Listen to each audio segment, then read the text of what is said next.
That is part of the things. I mean, I belong to a network that we've decided that many of these cases are not going to get away easily anymore. And that one of them that we're dealing with currently is the judiciary. Because we've discovered that there's no amount of investigation, watertight cases you take to the court.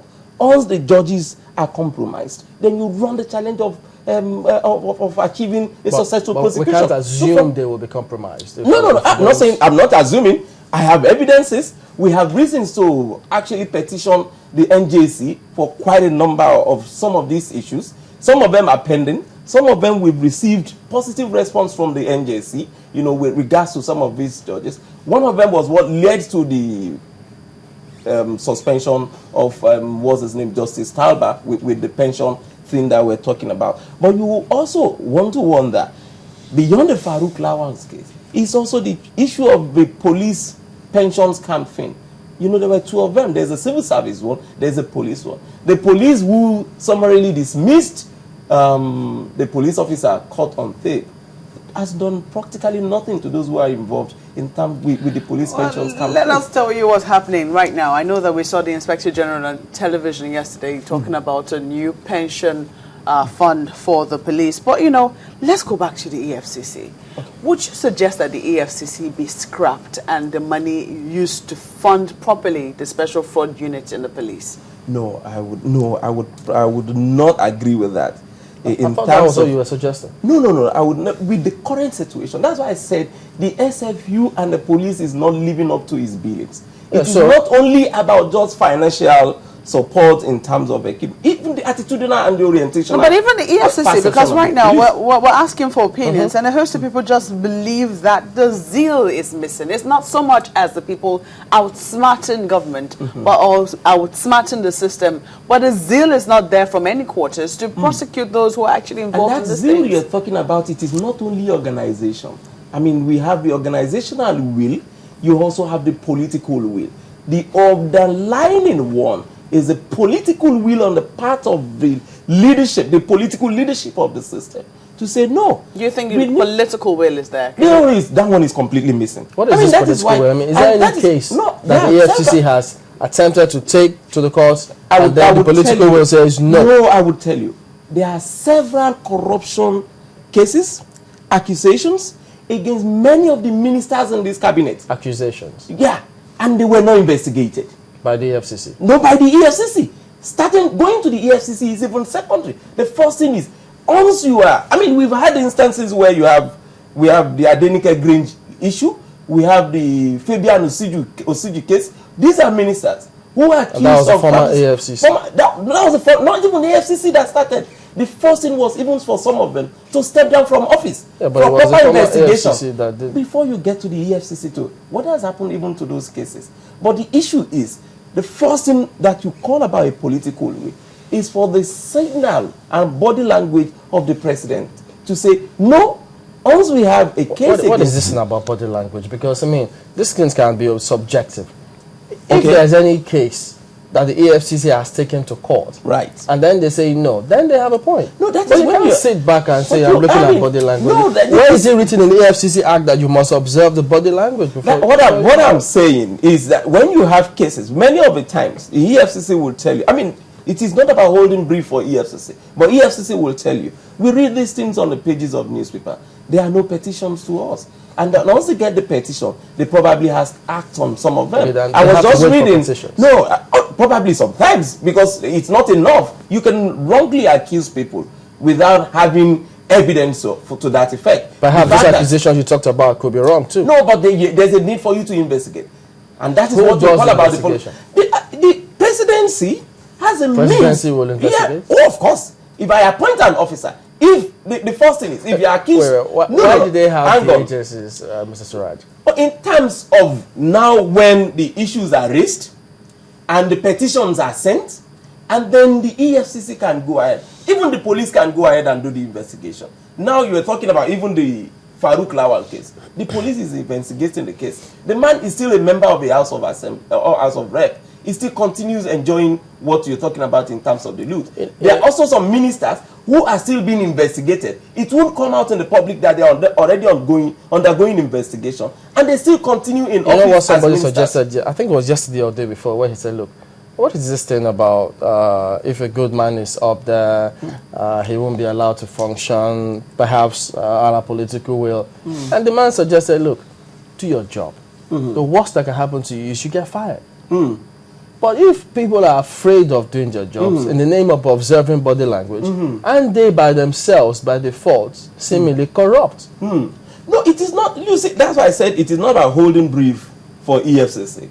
It is about putting the issues appropriately. If there is a gazette that says, once the cases are investigated and you are about going to court, you have to refer it to the Attorney General. Because the Attorney General will do the right thing. I mean, the Attorney General should be able to look at whatever merit is in the case and, So if he dies there, if he decides not to go to court with that, if he decides... No, that's what I'm saying. What if he fails to do the right thing? Have we seen instances? Yes, there are instances. Currently. Yes, with the Ali Burton case, with the Julius Berger case. These are cases that were investigated by the EFCC? By the EFCC and by the international community. That Ali Burton was prosecuted in US. He was made to pay penalties, but the Attorney General went into a negotiation with them.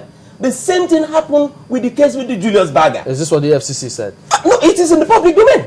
It is not only about EFCC. That's the public domain. If we don't know the source, we need to trace it to the appropriate agency. That's what I'm saying. What did the commission? The commission said it has concluded its investigation and submitted to the Attorney General, and that you can verify with the Attorney General. And the whole essence was that we heard that there has been negotiation. It was in the public domain. Look at what the office of the Attorney General. Look at what Yakub is saying.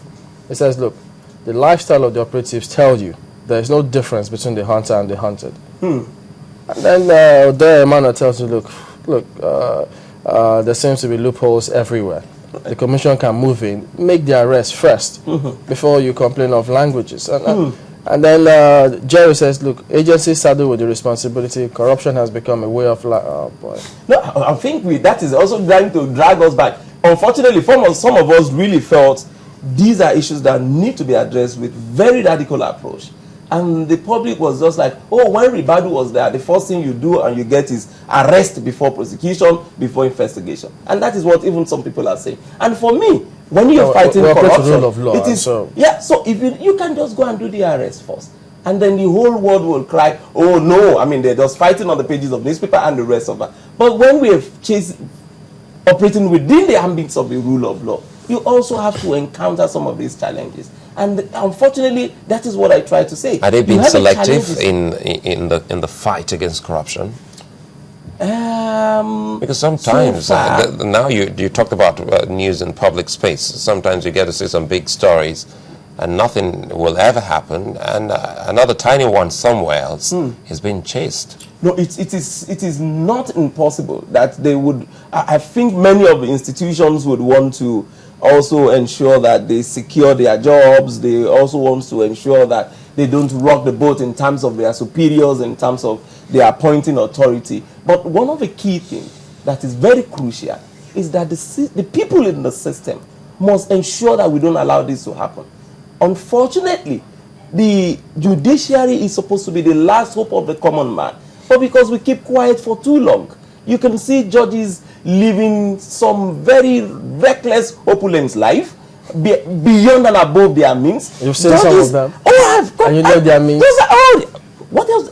Also, you are not expected to... Oh, no, we started that. Interestingly, you will see cases where we've even investigated, and we have evidences of at least 2 judges who are living far above what could be the entire emolument they would even take in their whole life in the judiciary. And they are living far and above that. And it is understandably so. Look at the impression people have again. You know, that's why they talk about perception, which is, to some people, perception is reality. Ogbele Chriscon says, the Ibrahim Lamode-led EFCC is the worst we've seen so far.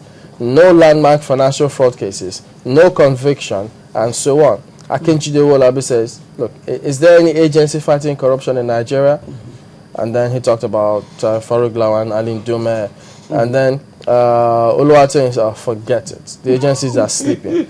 And these are impression, perceptions that people have about current agencies saddled with this responsibility. That's interesting. And for me, I probably wouldn't feel otherwise if I'm in their position. But the key thing for me is not just about to say, oh, none of them are fighting corruption. They've been created to do that. They are paid to do that. Monies are allocated to run their operations and affairs. Then why do we just keep quiet? We have a duty to make them work. And for me, it is to, as much as possible, not only challenge them to work. I would be myopic in my thinking of saying the EFCC is just useless. The ICPC is also useless. The SFU. But without looking at what are their challenges? What are the issues for us here? Is it just enough that is an institutional thing? Is it an organizational challenge? Or is it a systemic problem? And I want to ask myself, why would a trial in court with all the evidences last 6-7 years? In fact, the last petition I wrote is to the President of the Court of Appeal with regards to the case the EFCC filed against the former Governor of Rivers State, Dr. Peter Odili, where he got a perpetual injunction for the EFCC not to investigate him. And for me, that is a challenge. That is not an EFCC thing. That is a judiciary thing. An appeal was filed. Sorry, an appeal was filed as far back as 2008. Immediately the injunction was granted to Odili.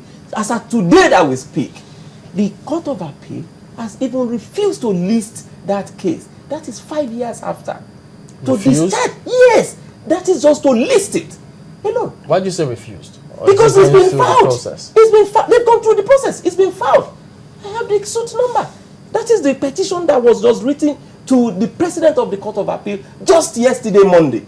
Because I mean, some will tell you that some cases take also a long time before convictions. No, I'm not even talking about conviction. An application to discharge. It's not been listed. It's not been listed for 5 years at the Court of Appeal in Port Harcourt. So then you understand many of these issues. And where we don't, we run into the mistake of allowing the corrupt elements the EFCC to hasn't assist. spoken up on this matter because some people will be hearing from you for the first time. No, it's in fairness to the former chairman, Farida Waziri. She was even here on channels to talk about. No, I mean the current commission, because people are saying they don't know what agencies are doing. That you hardly hear from them. Well, I think one of the things that was resolved at some point was they wanted to move, which is very unfortunate. They wanted to move away from the whole order of Ribadu, because that was the criticism. Ribadu was prosecuting on the pages of newspaper, on the TV. But either you like it or not, we had up-to-date information about what is happening. And if you don't speak, nobody speaks for you. You don't blow your trumpet, nobody's going to do that for you. Do you have hope, in the fight against corruption? Is there hope for this country? No, I have. And one of the things that is clear is that we need to make sacrifices. Some of us have decided, even if it's at the point of our life, we're going to make that sacrifices.